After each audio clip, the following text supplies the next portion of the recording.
Imagina un mundo sin estrellas. Los científicos han presentado un cálculo de 70 sextillones de estrellas, un 7 seguido de 22 ceros, que podemos ver en nuestros cielos desde la Tierra.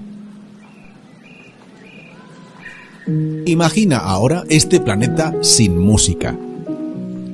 Música deriva del griego mousike, el arte de la musa, ya que los griegos asociaban poesía, danza y música como un todo. El arte inspirado por las musas, y melos, canción, se derivó en melodía, melodrama, melómano. La música es el orden del universo, decía Aristógenes mientras acariciaba su lira. Y sin dejar de imaginar, ¿piensa que no existieran los tomates? El tomate es una fruta de Centroamérica que sintetiza todos sus nutrientes gracias al sol, nuestra estrella. Hay un centenar de variedades. Está compuesto en un 90% por agua, que es la base de la vida en el planeta. Todos los nutrientes que aporta son fuentes de salud para nuestro organismo y es imprescindible en las mejores salsas. Astrología, música y tomate es un podcast enviado por los dioses desde los cielos para iluminar con palabras la sabrosa melodía de nuestras vidas. Con la astróloga Cristina Ler y el locutólogo José Antonio Nieto.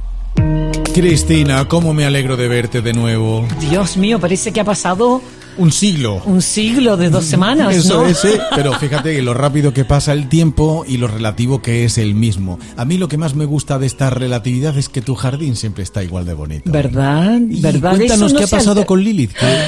Lili, mira, Cuenta. Mi amiga Lili, que es un mirlo, como sabemos, una mirla, desapareció de repente. Ahí está, ¿escuchas? A verla. Ah, exacto. Qué genial. Sí, ¿qué pasó? Cuéntanos. Pues desapareció, de repente pasaron 5 o 6 días que no la veía y digo, ¿dónde estará la Lilith? Y de repente, ¿sabes cómo me di cuenta? No. Curiosamente. No. Porque es que su marido, Max, de repente, ya le has puesto nombre al marido. Por supuesto.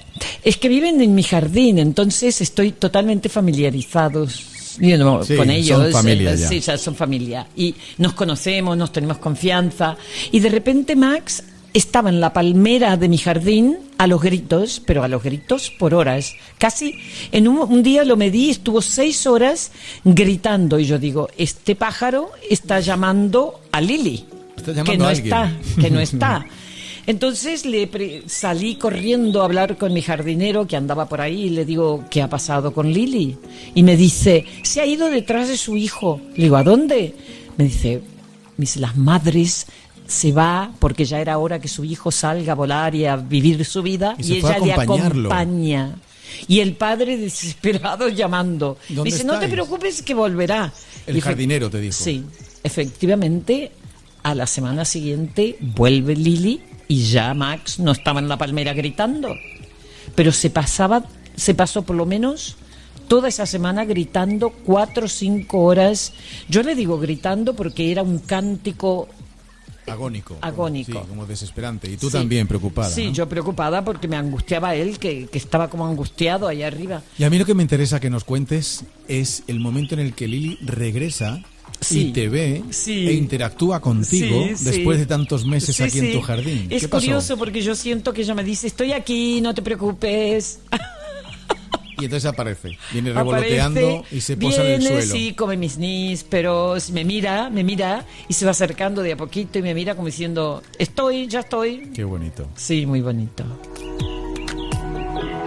Esa es la diosa, la naturaleza, la que nos acompaña, a la que le prestamos a veces muy poca atención y sin embargo es la que nos rodea constantemente, 24/7, y además 24 horas, 7 días a la semana, la todo el belleza año. que ocurre en la relación con los animales y las diferentes especies es una cosa mágica realmente, y lo que podemos aprender de ellos es extraordinario. Muchas de las cosas que aprendemos de ciertas especies, por no decir de casi todas, no lo podemos aprender de otros humanos, lo tenemos que aprender de ellos. También lo aprendemos de los astros y lo aprendemos también a través de los eclipses. Hubo 2 antes de la emisión de este episodio. hubo 2 eclipses. ¿Verdad? Uno el 20 de abril, que fue híbrido, el que estuvimos hablando en 2 episodios anteriores. Exacto. Y el que hubo el día 5 de mayo. Sí. ¿Qué ha ocurrido en este periodo? Que ahora podemos contarlo. Exacto. ¿Y cómo se significa eso en el mapa astrológico? Bueno, una de las cosas que quiero decir es que a menudo en varios eclipses en signos fijos empiezan guerras, ¿ok? Y en este caso en particular, lo peculiar de estos 2 eclipses es que para los 2 eclipses Plutón se encuentra en cuadratura, vale decir, haciendo ángulos de 90 grados a los nodos lunares, que son los que están cerca del Sol y la Luna para los eclipses. Vale decir que son eclipses en cuadratura Plutón, por tanto nos fuerza, primero son intensos, potente, causan muertes que pueden ser físicas, como ocurrió una estampida en Yemen, en un ritual donde murieron 80 personas aplastadas la noche del eclipse. Esa fue una de las cosas que ocurrieron. Una de las cosas que pasó. Uno de estos chicos surcoreanos, que es parte de un grupo de K-pop, se suicidó esa noche. Al otro día lo encontraron, ¿no? Entonces, y la guerra de Sudán, por supuesto, que está ya también coincidiendo con el eclipse. Entonces, y muchas cosas más que nosotros no sabemos. Bueno, estoy hablando de los titulares más... Los titulares más destacados. Potentes, exactamente. Entonces... Luego, a nivel individual, cada una de las personas que nos escuchan nos pueden contar también sus casos particulares. Son incluso más importantes para nosotros las cosas que nos ocurren a cada uno de los que formamos esta comunidad de astrología, música y tomate, que los grandes acontecimientos que desgraciadamente ni podemos influir en ellos y solamente podemos relatarlos, comentarlos y nada más. Sí, por supuesto. Pero si tú tienes un tema personal, especial, que quieras compartir, recuerda el correo electrónico astrologiamusicatomate@gmail.com. Nos envías, nosotros no pondremos nombre ni apellidos, lo contaremos tal cual, pero casos personales que ocurrieron en ese periodo que quieras compartir con nosotros, este es tu programa. Exactamente. A ver, lo que es claro, porque nos ha pasado a casi todos, que te des cuenta o no, hay la gente que, por ejemplo, no se da cuenta de realmente lo que está pasando en su interior, muchas veces la solución psíquica es enfermarse. Puede ser una enfermedad de que simplemente te resfrías y sales de comisión por 2 o 3 días. Pero lo que sí es cierto que los eclipses, al apagar la luz, porque se interpone como en el eclipse solar, es cuando el Sol y la Luna, están en conjunción. Por tanto, se queda la Luna entre medio del Sol y la Tierra. Los eclipses es una relación Tierra-Sol-Luna, que podemos hablar del espíritu, madre-padre, podemos hablar de ella, él y el Espíritu Santo, podemos hablar toda esa trilogía que ocurre entre lo que es la materia, el espíritu y el alma. Es realmente lo que evoca la simbología de la luna, el sol y la Tierra. Y los eclipses es una relación entre estos. ¿Y qué es lo que pasa aquí? Cuando se apaga la luz, normalmente, algo se ilumina. Por ejemplo, las estrellas las vemos más cuando de noche se apaga la luz solar y de repente aparecen las estrellas. Las estrellas están siempre en el mismo lugar, pero durante el día donde hay luz no las vemos. No quiere decir que no estén. Exactamente. Por tanto, baja el sol y se oculta por la luna y de repente aparecen estas otras luces que no estábamos viendo. Y esto ocurre muchísimo dentro de nuestra psique. Entonces, este fue bastante incómodo porque todo lo que envuelve a Plutón nos recuerda lo que en el camino de nuestra evolución, qué es lo que nos toca cambiar, qué es lo que nos toca evolucionar de mi vida, de mi historia, de mi tribu, de mi familia. Y si estoy estancado y no arranco porque no me da miedo lo desconocido, me da miedo hacer el cambio, me da miedo pegar ese salto cuántico, entonces viene el eclipse y me fuerza a mirarlo y es muy incómodo, mínimo incómodo. Te hace mirar cosas que te pasan que normalmente no le prestas atención y que cuando lo miras dices, Dios mío, ¿no? Por ejemplo, una clienta me decía, me he confrontado con mi lucha, con mi propia mediocridad y lo que esto me provoca respecto de mi trabajo, ¿no? Por ejemplo, fíjate qué cosa extraordinaria, porque a veces nuestro ego nos dice para animarnos, vale, tú puedes, cuando en realidad en el fondo hay un temor a la mediocridad, por ejemplo, ¿no? Entonces viene un eclipse y se te hace evidente, porque se apaga una luz pero se enciende otra cosa. Es como un poco de repente encender una linterna a la noche y empezar a buscar en lugares donde tú normalmente no miras. Permíteme a ver si estoy en lo cierto y si no me corriges, por favor, Sí. me lanzo a la piscina, ya me conoces, ya Sí. me conocen también los oyentes. Veo una simbología en los eclipses como si enfocásemos en la misma dirección y en la misma línea lo que soy, lo que los demás ven que yo soy, que no veo, Absolutamente. y a lo que yo aspiro a ser. Sí, En esa misma línea, sí, todo el foco. sí. Y eso duele.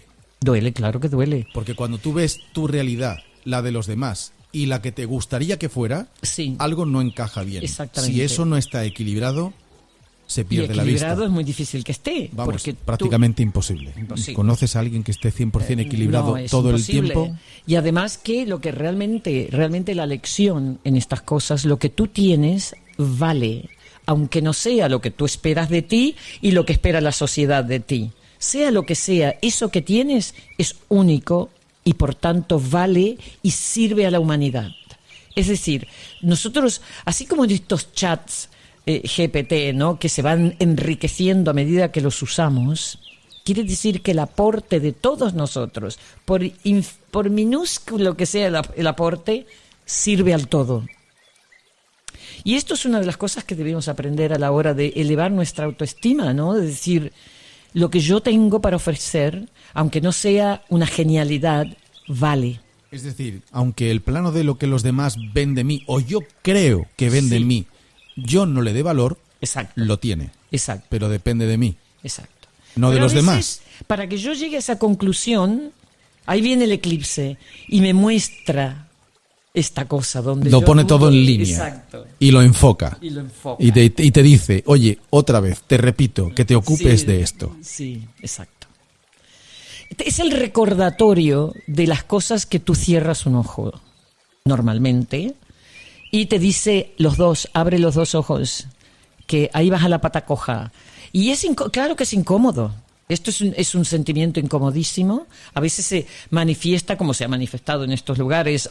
Mira, en Sudán, esa cosa que estaba ahí hirviendo a punto de explotar, explotó para el eclipse. Entonces te da esa puntualidad que a veces hace que se explote una situación que está ahí, la estás controlando, pero que... No nos metemos en geopolítica, pero hacemos el siguiente comentario. Me vuelvo a tirar a la piscina. Sí. Evidentemente, todas las personas que están en el conflicto sudanés no se armaron la noche de antes. No. Todo esto se ha ido preparando, No, exactamente. alimentando, ese odio está latente, esas dos facciones de seres humanos que conviven en el mismo territorio de repente, en un momento determinado, estalla. Exacto.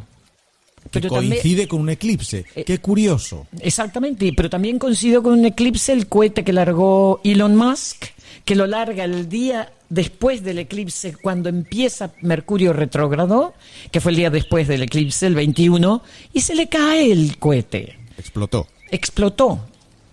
¿No? Entonces, él insiste, bueno, porque es muy difícil despegar de la Tierra, es muy difícil.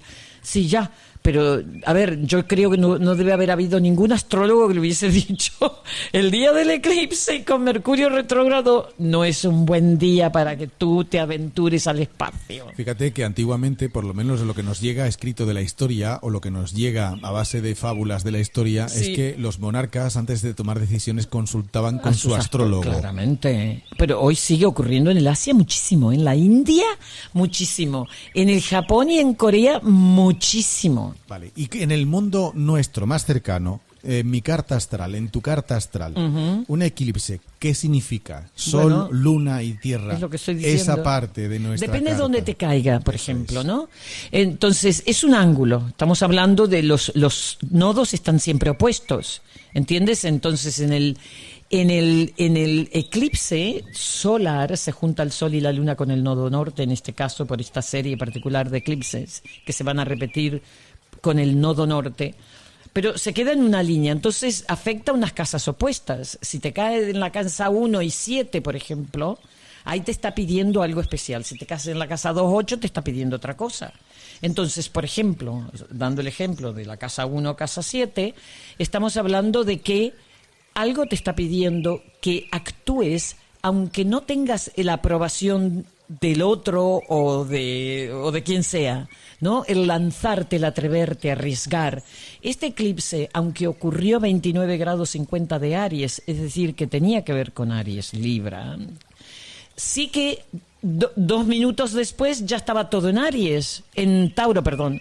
Entonces podemos decir que era casi en Tauro Escorpio, que habla de las finanzas, también habla de nuestra seguridad, de cómo nos proveemos de seguridad. Entonces, todo depende de dónde caiga en tu carta astral, qué es eso que se detona y te fuerza a mirar qué es lo que no estás haciendo bien allí. Si no tienes tu carta astral, tienes que trabajar con intuición, tienes que trabajar con aquello que tú percibas más cercano de lo que no te estás ocupando, pero que en ese momento se activa de nuevo la necesidad de ponerse en marcha. Pero si tienes tu carta astral, es mucho más fácil. Bueno, sí. Es por lo menos... A ver, ¿cómo haces en tu consulta con un cliente? Imagínate que soy yo, que te llama, pues sabiendo que va a haber un eclipse y que consulta contigo. ¿Cómo se produce esa consulta? ¿Cuál es el trabajo que hace un astrólogo? Bien, el tema... Es una buena pregunta, José Antonio. El tema de la lectura y el tema de la consulta, porque a veces no es simplemente una lectura, sino simplemente una consulta. Es algo mágico lo que ocurre entre el cliente y el astrólogo. El astrólogo de entrada puede mirar y más o menos ve por dónde va la cosa, pero no lo tiene con certeza porque no sabe cómo lo vive esa persona. No sabe el nivel de conciencia de esa persona hasta que no empieza a hablar con la persona, ¿no? Entonces, en ese momento que te conectas y que tú empiezas a escuchar al cliente y tú vas mirando la carta, pero el cliente va manifestando, entonces ahí el astrólogo puede empezar a decir, mira, esto va por aquí. Y entonces ahí ocurre esta cosa que es mágica realmente, donde con suerte el astrólogo logra encender alguna bombilla que la persona no había encendido todavía. Le das la visión que esa persona en este momento determinado de su vida no puede tener, claridad. No ve con claridad. Exactamente. No es magia. Yo es no le voy a mostrar. Que digo, no es magia, es el conocimiento exhaustivo de la posición planetaria de esa carta astral. Sí, pero mi querido Virgo, amigo, la magia ocurre de que esa persona elige a ese astrólogo en ese momento que necesita escuchar eso. Y elige el astrólogo y posiblemente le va a decir eso. Porque hay muchos astrólogos, hay muchas formas de leer la carta y hay algunos que nos ocupamos de una cosa, tenemos una visión y eso que esa persona necesita en ese momento, elige esa persona el astrólogo adecuado y esto ocurre todo a nivel inconsciente. ¿Entiendes? Ahí está la magia. Sí. Esa magia yo la entendí desde hace muchísimo tiempo. Sí. Quería redundar para que nuestros oyentes, aquellos amantes de la astrología, que además son especialmente... o están interesados especialmente en la astrología arquetípica, esa simbología con la que tú trabajas nos ayuda a entender mejor qué partes tenemos que utilizar para que nuestra vida pueda mejorar si nos ocupamos de ello. Exacto. Y a veces una simple historia aclara, hace que te caiga la moneda, ¿no? Como se dice comúnmente. Ya lo vamos a ver cuando hablemos de esto de la entrada de Júpiter en Tauro, que esa historia del Minotauro, del deseo de pacifar, todo esto nos da indicios de qué es lo que nos pasa, ¿no? A veces nos obsesionamos con que queremos algo y a lo mejor no es lo que necesitamos en ese momento, por ejemplo, ¿no? A lo mejor necesitamos otras cosas, pero nos quedamos atascados o obsesionados con algo. Entonces la conversación con el astrólogo, amor, te abre el panorama, ¿no? Un poquito y te dice, mira, pero también está pasando esto. Y también hay un llamado de aquí. Y ¿sabes? Te abre el panorama, te hace mirar un poco como el águila, ¿no? El águila cuando se eleva a esas alturas tiene una visión mucho más amplia. Entonces, nosotros, el astrólogo, le sirve de águila, de alas al cliente para que se eleve un poquillo y mire. Recuérdanos, por favor, la dirección de tu página web, forma de ponernos en contacto contigo, tener nuestra carta astral, nuestra carta de nacimiento y formar parte de la comunidad de astrología arquetípica. Sí, en realidad es eso, es astrologiaarquetípica.com o cristinalaird.com. Laird es Laird. gmail.com. Y a través de ahí encontráis teléfono, correo electrónico y forma de Exactamente. comunicaros con Cristina, que es la que de alguna manera en cada uno de estos episodios nos va desmembrando la maravilla de esa magia de la diosa que la tenemos encima de nosotros, que Sí. son los astros que nos rodean en nuestro sistema solar. Que de una o de otra manera, y esto sí es física pura y dura, cada una de las masas de esos planetas ejercen una fuerza, una energía que en contraprestación unas con otras van formando un equilibrio que no Sí. vemos, pero que está, Y que no sabemos cómo ocurre. pero funciona Sí. y afecta. Por ejemplo, hablarnos de Venus en Cáncer. Ah. Bien, pues sí, porque en mayo está Venus en Cáncer y realmente va a ser su retrógrado, ya vamos a hablar de eso más adelante, va a ser su retrógrado el mes que viene, en junio, va a empezar en Leo. Pero Venus, algo que hace cada 18 meses. Venus en Cáncer no es la posición más cómoda para Venus, te digo por qué, porque Venus es la seductora, la que le gusta el placer, la que busca embellecerse y que todo el mundo aprecie su belleza. Y Cáncer es un signo muy maternal, muy tranquilo, posiblemente más casero, no necesariamente necesita estar seduciendo todo el tiempo. Pero entonces, ¿cómo trae Venus a Cáncer esa necesidad de placer? Entonces, con Cáncer ocurre, obviamente, que quizás aparece una persona en nuestras vidas, no estoy hablando de una pareja, sino que a lo mejor te viene a visitar un amigo o una amiga, o te reencuentras con alguien con quien o tú le haces un poquito de madre o la persona te hace un poquito de madre y te protege por un tiempito, pero también trae la tensión del placer, más que nada a disfrutar de estar en casa, de cocinar, todas esas cosas cancerianas, ¿no? Que con la combinación de Venus se disfrutan más. Porque te sientes protegido. Sí, de repente el hogar se convierte como en un santuario más importante, por ejemplo, ¿no? A veces No dicen apetece tanto salir, quizás, ¿no? tener un momento de estar en casa para cuando vuelvas a salir tener el foco un poco mejor organizado, ¿no? Esos tiempos que llamamos de vacaciones no son solamente tumbarse a la Bartola, sino pararte, cocinar, Sí, sentirte, sí. estar y a partir de ahí dejar que tu propia imaginación sea quien te recoloque de nuevo en el sitio donde tengas que ir. Sí. Y además a Cáncer le gusta cuidar, le gusta alimentar, ¿no? Es una cosa muy canceriana. Tú vas al hogar de un canceriano e inmediatamente te dice, ¿has comido? Es como, en vez de quizás ofrecerte una copa, te ofrecen algo de comer, ¿no? Alimento. Alimento, tanto emocional como físico. A veces más importante el primero que el segundo. Sí, sin duda. Bueno, Venus en Cáncer tiene un poquito de esto. Se vuelve de repente más maternal, la Venus, se vuelve más hogareña, más, a lo mejor le ataca por decorar la casa, por ejemplo, ¿no? Y de repente empezar a mirar y dice, me gustaría que aquí hubiese este y aquello, ¿no? Entonces relaciona hogar, cuidar, alimentarse con belleza. Claro, y empiezan también a aumentar las temperaturas, hay que Sí. hacer que el aire circule por el hogar, hay que quitar cosas del invierno, Exactamente. hay que Todo cambiar esto las coincide, cortinas, exacto. hay que dejar que entre la luz, Embellecer tu entorno, colocar tu casa. flores, Exacto. pintar paredes, Esto coincide con limpiar eso. el coche, Sí, sí. Por ejemplo. salir a pasear por las tardes cuando pasa un poquito el calor, Pero- limpiar los cristales de las ventanas, que ya toca. Esto más. Pero también puede significar que de repente te encuentras muy a gusto en tu hogar, ¿no? La Venus entra y tú dices, voy a disfrutar de mi casa, voy a disfrutar de mi entorno, voy a tratar de embellecerlo lo más posible para que yo me sienta bien en él. ¿Y necesito un palacio? No, en absoluto. Y puede Ahí ser viene- cualquier habitáculo, incluso si estás viviendo de alquiler en una habitación. Sí, por supuesto, eso está claro. Es el momento de colocarle los detalles, 4, Sí. que hacen que una habitación se convierta en un hogar. Sí, por ejemplo, una planta. Una nueva, no sé, lo que sea, algo que a ti, inclusive salir y comprar una nueva taza y decir, no, prefiero tomarme mi café cada mañana en esta que es bonita y lo voy a mirar cada mañana. El embellecer la vida de hogar.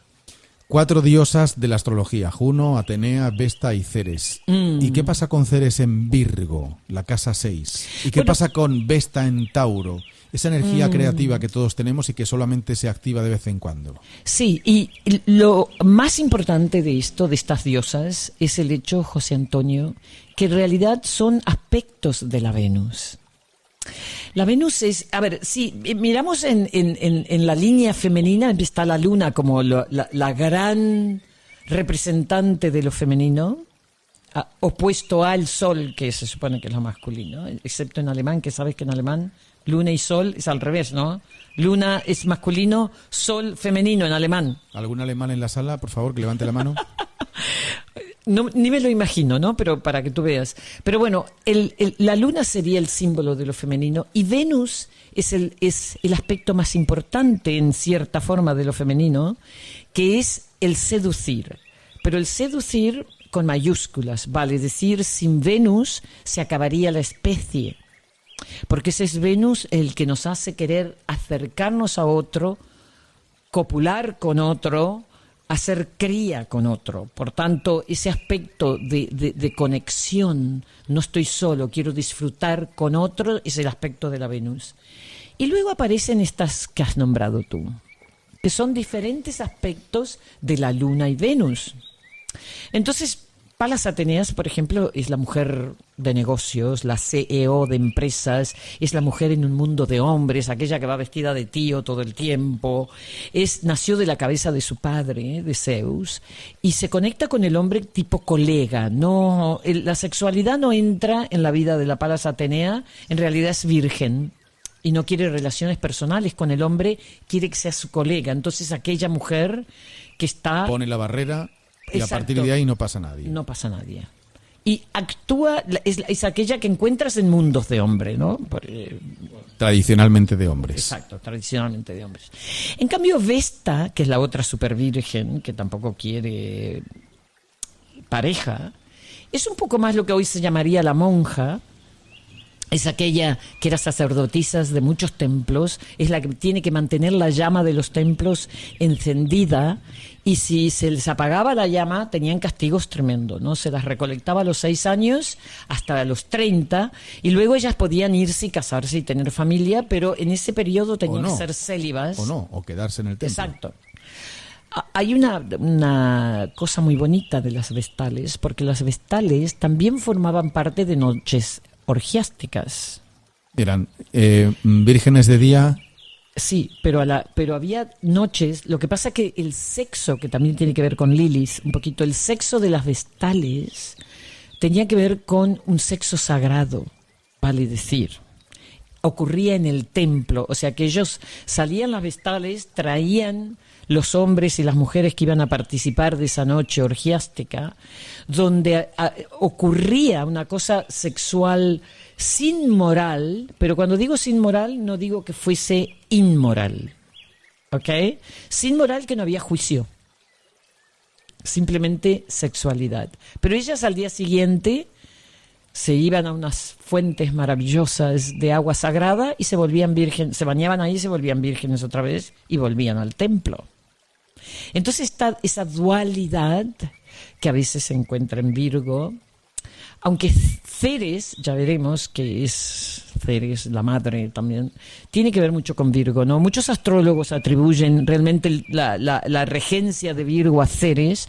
Para mí la comparte con Cáncer, porque Ceres tiene una historia con su hija que desaparece, que es Perséfone, que es aquella que va al submundo porque la rapta su tío, ¿no? Entonces sí, creo que en un episodio estuvimos hablando del mito.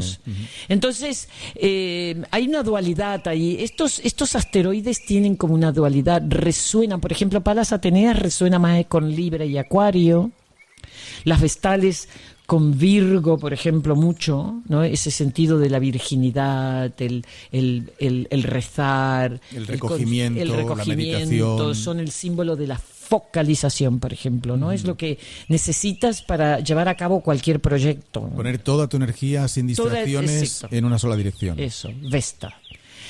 Y Juno es lo contrario. Juno era la mujer de Zeus, es la esposa.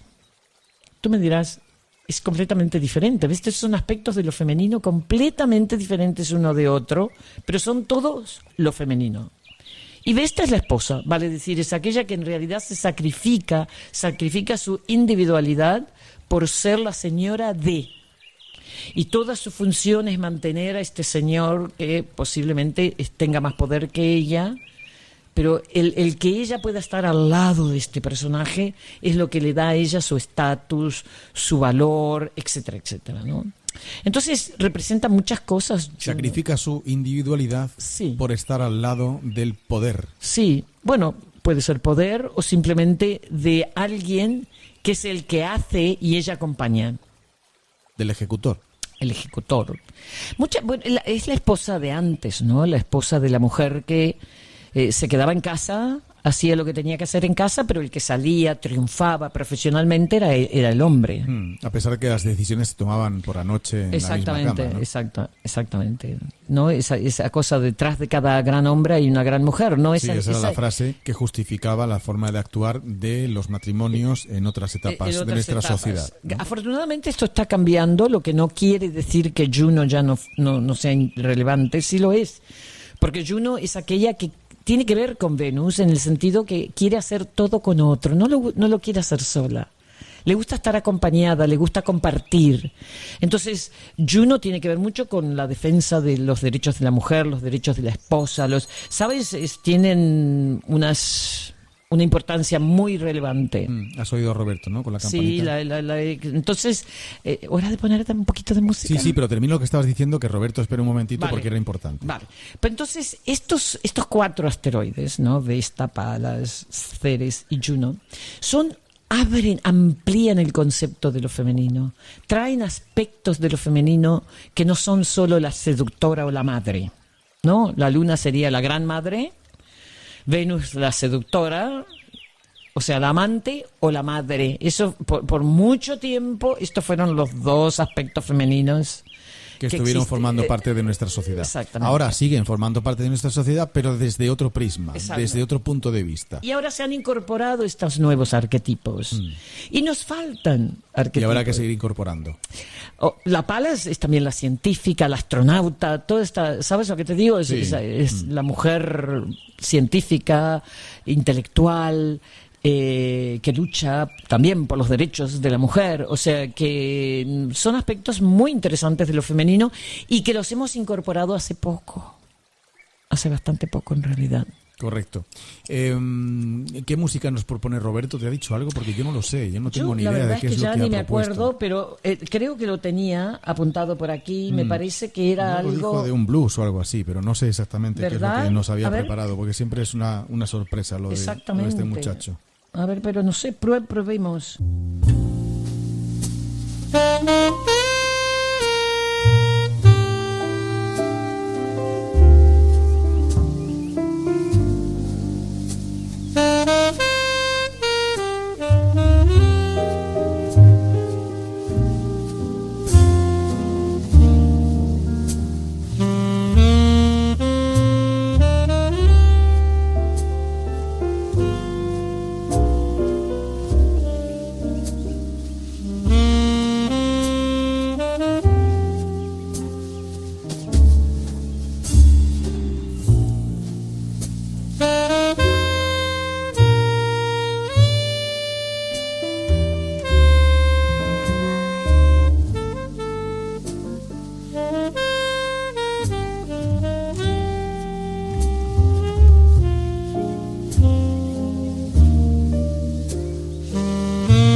Chris, este chico, Roberto, cada día tiene mejor gusto musical, ¿eh? ¿Has visto? Lo entrenamos bien, somos nosotros, ¿no sabes, no? No, hiciste un trabajo muy bueno, porque Y cuando tanto. empezó, ahora que no nos escucha, cuando empezó Roberto no tenía ni idea de No, ni música. idea, ahora le hemos dado la variedad. Sí, sí. Eric van der Westen tiene su propia página web, podéis buscar. Esto se terminó de producir y de grabar en enero de este año 23 y se llama la canción Blue is all that's left. Precioso. Precioso. Sí, sí. Muy bien, ¿eh? Muy bien, Roberto, gracias. Muy bien, muy bien, muy bien. Pero nosotros tenemos que volver, Cristina, a nuestro trabajillo, que es contarle a nuestra comunidad de amigos de astrología, música y tonate Sí. de este podcast, ¿cuál es el mito de Júpiter en Tauro, el mito del rey Midas? Yo quiero saber esa parte que más nos gusta de este programa, que es la mitología, el arquetipo. ¿Nos lo cuentas, por favor? Sí, por supuesto. Júpiter en Tauro. ¿Tú sabes la historia del Minotauro? Porque, a ver, Yo sé muy poco. resumiendo, Júpiter expande y Tauro habla del placer, de nuestros deseos, de lo que queremos, ¿ok? Entonces, aquello que buscamos para sentirnos bien.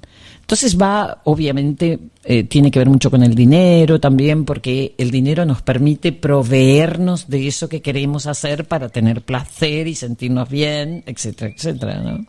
Entra todo el tema de la belleza, ¿no? Operaciones, cosmética, todo eso tiene que ver con Tauro, ¿ok? Entra Júpiter allí y va a expandir todo esto, va a traer una atención a todos estos temas que acabo de decir.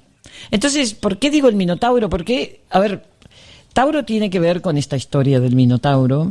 Ahora te voy a decir por qué. La historia dice que el rey Minos o Minos, que vivía con su mujer Pasífae, Neptuno, Poseidón, le regala al rey para que hagan un ritual en su nombre, un toro blanco de una belleza extraordinaria. ¿Ok? Entonces le dice, este animal divino que yo te regalo es para que tú lo sacrifiques en mi nombre, le dice Poseidón. Pero oh sorpresa, en el momento que Pasífae ve este toro, se enamora de él. Entonces le dice a su marido, por favor, no lo sacrifiques, busquemos un toro parecido, sacrificamos el toro parecido y nos guardamos esta maravilla de toro para nosotros. Entonces el rey Minos dice, bueno, ¿por qué no? No pensando que no se puede engañar a un dios, pero bueno, ellos igual lo hacen. Entonces, por supuesto que Poseidón sabe perfectamente que lo están engañando y que el toro que acaban de sacrificar no era el toro que él había regalado. Entonces, en castigo, la vuelve completamente obsesiva a ella con el toro, la hace enamorar aún más. Entonces la historia es extraordinaria porque ella se hace construir como una maqueta de madera en forma de vaca donde ella se mete para poder copular con este magnífico toro y conciben el Minotauro, que era mitad toro en la cabeza y cuerpo de hombre. En el frente. Exactamente. Y lo que tiene de extraordinario esto, que es diferente a los centauros, por ejemplo, donde la parte bestia era siempre de la cintura para abajo y la parte de la cintura para arriba, la parte racional, humana. Aquí es al revés. Este toro toro hombre, resulta ser tremendamente salvaje, empieza a comerse gente, entonces Minos dice, ¿ahora qué hago con este? No lo quiere matar porque es su hijo y Pasífae le dice, por favor no lo mates, es nuestro hijo. Entonces le construyen un laberinto gigante, lo encierran en este laberinto de donde él no podía salir, pero cada tanto le tiraban gente para que coma. Esto tiene un simbolismo tremendo, ¿no? El simbolismo de que, porque esta historia continúa, es una historia extraordinaria, porque la que viene Teseo a rescatarlo, lo buscan para que vaya a matar al Minotauro, que era salvaje, estaban hartos de que se coma gente. Y entonces Ariadna lo ayuda, dándole un ovillo de hilo de oro, Entonces ella sostiene el ovillo y él se mete en el laberinto. Teseus mata y encuentra la salida, porque si no era dificilísimo salir de ese laberinto. Todos los que lo habían intentado antes habían fallecido por perderse, y el Minotauro los encontraba y se los comía. Y la única forma que encontraron de traer al gran héroe, que como siempre soluciona las cosas, teniendo a una mujer detrás, que le da la solución, que es: toma este ovillo, lleva esta punta del cabo y no lo pierdas. Ahora él le promete que se va a casar con ella después si se van juntos, pero en el viaje paran en una isla y la abandona Ariadna allí. Entonces esta historia, porque después viene otro dios, Dionisio, y la rescata y se casa con ella y viven felices. Bueno, la historia continúa, pero aquí hay una traición a alguien que ayuda, en el caso de Ariadna. Y en el caso de Pasífae, la mujer de Minos, es el deseo incontrolable. Pero el tema es que el fruto de ese deseo incontrolable puede producir un monstruo. Entonces, el tema va sobre la cosa Tauro, que es cómo los humanos controlamos nuestros deseos, cómo aprendemos durante la primera parte de nuestra vida, sobre todo a manejar nuestra sexualidad, nuestros impulsos, esa historia de nuestra sexualidad, que de cuando vemos a alguien y decimos quiero este o esta, y no miramos las consecuencias. Y analizar exactamente qué ocurriría antes de hacer. Exacto. ¿No? Pero eso nos llega cuando maduramos. Bueno, el reconocer todo esto, pero el deseo te maneja por la primera parte de tu vida. Siempre. Pero la segunda parte de nuestras vidas, y cada persona madura, o cada cerebro madura en su momento, es cuando realmente vemos las consecuencias de nuestros actos antes de realizarlas. Y analizamos de realizarlas con suerte. En algunos casos, en otros no. Es decir, la maduración no está garantizada. Los trabajadillos, después de muchas terapias, es posible que tú puedas controlar tus deseos. La maduración no llega ni en la misma etapa de las vidas de todos, ni a todas las personas y seres humanos. Pero bueno, todo esto está obviamente ligado a las adicciones, adicciones al sexo, adicciones a todo aquello que nos ayude a aplacar. Adicciones a la tecnología. Todo aquello que nos ayuda a aplacar ese tremendo deseo, que si no lo tuviésemos se acabaría la especie. Sí, lo que parece malo por un lado es bueno por otro. Y es necesario, además. Exactamente. No podemos. Sin eso se acabaría la especie. Sí. Si se nos acaba la atracción y la tecnología sigue evolucionando a la velocidad exponencial a la que va, vienen los robots y adiós, hombre. Adiós, humanidad. Se acabó lo que se daba. That's all, folks. Ya no hay más juego. Exacto. Se ha terminado. Es de interesante esta parte de la astrología arquetípica, porque lo que nos parece simplemente un cuento nos da mucha información y nos hace recapacitar y repensar algo que va en nuestra psique, que está incluida en nuestro ADN y que de forma ancestral va pasando de generación en generación. Siempre lo mismo. Siempre lo mismo. Ahora, recapitulando a qué le va a hacer a todo el mundo este Júpiter en Tauro, tenemos que mirar en qué casa de nuestra carta astral está Tauro.